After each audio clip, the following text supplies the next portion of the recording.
আসসালামু আলাইকুম রহমতুল্লাহ। বীজগণিতের এই ম্যাথগুলো তুমি ভাই ক্যালকুলেটর দিয়ে চোখের নিমিষে করতে পারবা। দেখো, এ ধরনের ম্যাথ প্রতি বছর এসএসসি পরীক্ষা বলো আর বিসিএস পরীক্ষা বলো আর চাকরি পরীক্ষা বলো প্রায় কিন্তু এসে থাকে ভাই। তো দেখো কীভাবে আমরা সলভ করব। তো এখানে কি দেয়া আছে ভাই? এখানে দেয়া আছে যে এক্স প্লাস ওয়ান ভাগ এক্স ইকুয়াল 3। আর এরকম যদি একটা মান দেয়া থাকে আর তোমাক যে কোনো মান বের করতে বলে, তুমি খুব সহজে বের করতে পারবা। তো দেখো, যে মানটা দেয়া আছে এই মানটা আমরা কি করব, ক্যালকুলেটরে ইনপুট করব। তো দেখো ভাই, এখানে আছে কি এক্স প্লাস ওয়ান ভাগ এক্স। তো ক্যালকুলেটরে এক্স তোলার উপায় হলো ভাই, দেখো খুব ভালো করে দেখো ভাই, এই যে আলফা আছে না, আলফা আলফা চাপার পর কী চাপা লাগে? এই যে ফার্স্ট ব্র্যাকেট আছে, ফার্স্ট ব্র্যাকেটে এখানে কিন্তু এক্স আছে ভাই। দেখো এই যে এক্স, উপরে এক্স আছে, এখানে চাপলাম, এই দেখো ভাই এক্স উঠছে।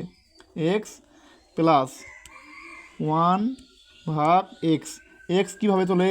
আলফা চাপার পর এই যে ফার্স্ট ব্র্যাকেটে ভাই এক্স। দেখো এক্স প্লাস ওয়ান ভাগ এক্স কী আছে? ইকুয়াল। এই জায়গাটা খুব সাবধান ভাই, ইকুয়াল কীভাবে তোলে? তুমি কি ইকুয়ালে চাপ দিবা? কখনোই না ভাই। ইকুয়াল তুলতে হলে এই যে আলফা আছে না, আলফা আলফা চাপার পর ক্যালসি, আলফা চাপার পর ক্যালসি, এই যে ভাই এক্স প্লাস ওয়ান ভাগ এক্স ইকুয়াল কী আছে? 3। এই যে 3, শেষ। দেখো ম্যাথ শেষ। দেখো এক্স প্লাস ওয়ান ভাগ এক্স ইকুয়াল কী আছে? 3 আছে। এটা তুমি ক্যালকুলেটরে তুলছো। এখন শুধু একটা কাজ করতে হবে তোমার, এইটা তুমি যে এটা তুললা ভাই, এটা তোমার ক্যালকুলেটারে ইনপুট করা লাগবে। এখন কথা হলো ইনপুট কিভাবে করে? তুমি মুখস্থ করবা ভাই, তুমি একটা জিনিস মুখস্থ করবা, তাহলে দেখবা তুমি এত উপকার পাবা জীবনে। সেটা হলো শিফট। কিভাবে ইনপুট করবা ভাই?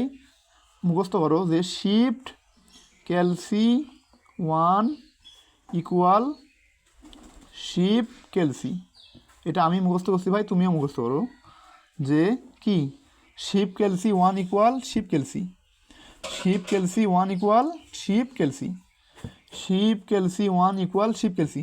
তুমি যে ভাই এই যে এটা তুলছো, এইটা ক্যালকুলেটারে ইনপুট কীভাবে করবা? দেখো, এটা ক্যালকুলেটারে ইনপুট করতে হলে তোমার কী চাপা লাগবে? Shift calc one equal shift calc. দেখো আমি চাপি shift calc one equal shift calc. দেখো এক্সের একটা মান পাইছি। এখন তোমার পৃথিবীর এই টাইপের যত ম্যাথ দেখ ভাই, এই যে এক্সের পাওয়ার 4 আছে, এক্সের পাওয়ার যদি কী থাকে 7 থাকে, 5 থাকে, কী থাকে থাক, এই টাইপের পৃথিবীর যত ম্যাথ আছে তুমি সব করতে পারবা। দেখো এখন কীভাবে করবো? এই যে এসি আছে, এসি দিয়ে কেটে দিলাম। এখন দেখো ভাই, এখানে এক্স প্লাস ওয়ান ভাগ এক্সের মান 3 দেওয়া আছে, তোমার বের করতে বলছি কি x to the power 4 plus one ভাগ এক্স টু দি পাওয়ার 4। তুমি শুধু জাস্ট এইটা তুলে চাপ দিবাতেই এসে যাবে এটার মান। দেখো দেখো ভাই, এক্স টু দি পাওয়ার 4 আছে না, তাহলে এক্স কীভাবে তোলে? এই যে আলফা চাপার পর এখানে এক্স।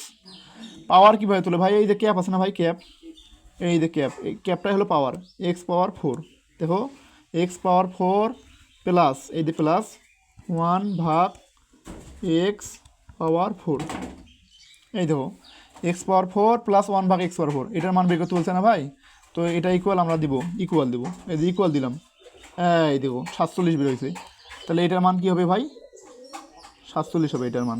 তো এটাই অ্যান্সার। তো সেমভাবে এখন আর কোনো সমস্যা নেই, এখন তুমি জাস্ট ক্যালকুলেটারে তুলবা, চাপ দিবা, অ্যান্সার এসে যাবে। দেখো এরপর কী বলা আছে? এরপর বলা আছে যে এক্স স্কোয়ার প্লাস ওয়ান ভাগ এক্স স্কোয়ারের মান। তো এক্স কীভাবে তোলে? এই যে আলফা আছে ভাই, আলফা আলফা চাপার পর কী চাপতে হয়? এই যে ফার্স্ট ব্র্যাকেটে এখানে এক্স, তাহলে এক্স স্কোয়ার, এই যে এখানে এক্স স্কোয়ার অলরেডি আছেই, এক্স স্কোয়ার প্লাস ওয়ান ভাগ এক্স স্কোয়ার, এই যে এক্স এক্স স্কোয়ার। দেখো ভাই এক্স স্কোয়ার প্লাস ওয়ান ভাগ এক্স স্কোয়ার এটার মান। এখন তুমি এটা চাপ দাও, তুলছো এটা চাপ দাও, এই যে 7। তাহলে এটার মান কী হবে ভাই? 7 হবে, এটা অ্যান্সার। এখন তোমাকে এই টাইপের পৃথিবীর যত ম্যাথ দেখ ভাই তুমি সব পারবা, সব। দেখো 5 আছে, x to the power 5 plus one ভাগ এক্স টু দি পাওয়ার 5। তুমি তোলো এক্স, এই যে এক্স পাওয়ার কি ভাই 5 প্লাস ওয়ান ভাগ এক্স পাওয়ার 5, এটা ইকুয়াল দেবো, ইকুয়াল। দেখো 123, এটা মান কী হবে ভাই? 123 হবে। তো এই টাইপের ভাই একটা মান দেয়া যদি থাকে আর তোমাকে যদি বলে যে কোনো মান বের করতে বলে, তুমি ক্যালকুলেটর দিয়ে এখন থেকে সব বের করতে পারবা। তো লাস্টটা দেখো ভাই, এক্স কিউব প্লাস ওয়ান ভাগ এক্স কিউব, এটার মান কী হবে? তুমি যদি বের করতে পারো তাহলে অবশ্যই কমেন্টে জানাবা ভাই। আসসালামু আলাইকুম রহমতুল্লাহ।